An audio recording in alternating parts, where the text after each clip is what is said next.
আসসালামু আলাইকুম প্রিয় দর্শক, আশা করি সবাই ভালো আছেন। আলহামদুলিল্লাহ আমিও ভালো আছি। আজকে আমি এসেছি যশোর জেলার ঝিকরগাছা উপজেলা থেকে 9 কিলোমিটার উত্তর পশ্চিমে অবস্থিত নওয়ালির ঠিক পার্শ্ববর্তী একটি গ্রাম বল্লা নামক গ্রামে। দর্শক, দেখতে পাচ্ছেন যে আমি বর্তমানে একটি ড্রাগনের ক্ষেতে দাঁড়িয়ে আছি। এই যে ড্রাগনের ক্ষেত, এই ক্ষেতটাতে কিছুদিন আগে আসলে বর্ষা পরবর্তী যে সময়, এই সময়ে ব্যাপক হারে একটা সমস্যা দেখা যাচ্ছিল। কৃষক কিন্তু আসলে পচা রোগের কারণে ব্যাপকভাবে ক্ষতিগ্রস্ত হচ্ছিল। তো আসলে আসুন আমরা কৃষকের মুখ থেকেই জানার চেষ্টা করি যে তিনি কি প্রোডাক্ট ব্যবহার করেছেন, যার ফলশ্রুতিতে তার এই যে পচা লাগা যে সমস্যা, সেখান থেকে তিনি পরিত্রাণ পেয়েছেন। আসসালামু আলাইকুম ভাই। ওয়ালাইকুম আসসালাম রহমতুল্লাহ বারকাত। আপনি ভালো আছেন তো? আলহামদুলিল্লাহ, কেমন আছেন ভাই? আছি আলহামদুলিল্লাহ। আপনার তো দেখছি যে আসলে এখানে আসলে অনেক জমি, প্রায় 10 বিঘা জমি, তাই তো? হ্যাঁ, 10 বিঘা প্লাস। আচ্ছা, প্রায় 10 বিঘা জমি ড্রাগনের চাষ করা হয়েছে এখানে।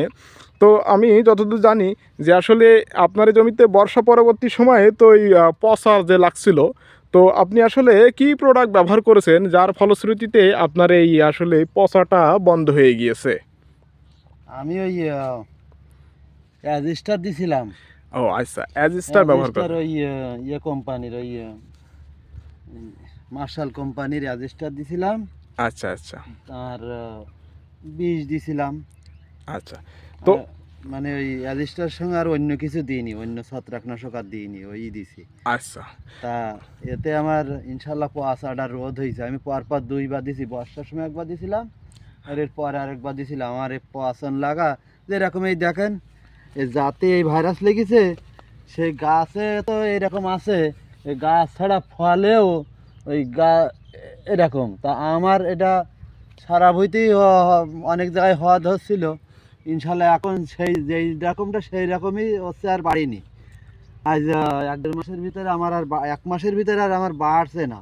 পরপর 2বার, প্রথমবার স্প্রে করেছি, খোলে আমি একটা অন্য কিছু দিছিলাম, তারপরে আমি আবার দিছি অ্যাজিস্টার। এই আচ্ছা অ্যাজিস্টার দিছি আজ তাও 7-8 দিন হয়ে গেছে। দেওয়ার পরে আমার আর পচাটা আপাতত আর নেই, এখন জায়গায় থেমে আছে। আচ্ছা এতটুকু বুঝতে পারছি আচ্ছা ইনশাআল্লাহ। আচ্ছা। যাক, মোটামুটি তো আসলে আশেপাশে তো আসলে এই রকম বড় ড্রাগনের চাষ আমি আর দেখিনি। তো আপনার এই জমিটা দেখছি যে আসলে ব্যাপক বড়, অর্থাৎ এক বন্ধেই প্রায় 10 বিঘা জমির যে ড্রাগনের চাষ, আসলে আপনি একে কোথা থেকে এই অনুপ্রেরণাটা পেয়েছেন যে আসলে ড্রাগনের চাষ তো আশেপাশে নেই, অথচ আপনি প্রথম এই এলাকায়? যদি আপনি দর্শকদের উদ্দেশ্যে একটু জানাতেন। আমরা ওই প্রথম মানুষের মুখে শুনেছি, নেটে বিভিন্ন রকম দেখতাম ড্রাগনের চাষ, তারপরে ওদের লাভের কথা, তারপর ওদের বিভিন্ন রকমের কথা শুনতাম। আর আমার বিশেষ করে কি, আমার ফলের চাষ করতে ভালো লাগে। আচ্ছা আমার ধান পাটের চাষ, সব চাষের চাইতে ফল, যেই কোনো ফল, ফলের চাষ করতে আমার খুবই ভালো লাগে। তাতে করে আমি এই ফলের চাষে আইছি। আমার গতবারও আমার 18 বিঘা কুল বাগান ছিল।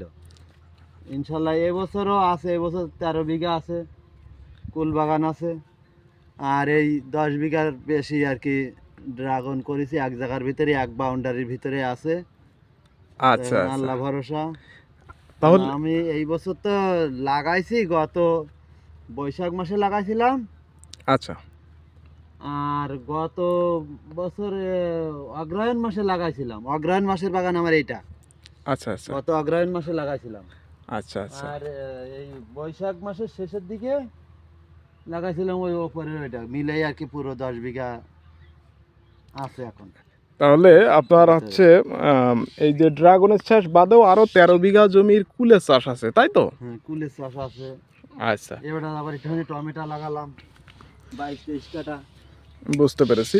তো দর্শক, দেখতে পাচ্ছেন যে আসলে এখানে কিন্তু বৃহত্তর একটা জমিতে প্রায় একই বন্ধে 10 বিঘা জমির একটা ড্রাগনের বাগান।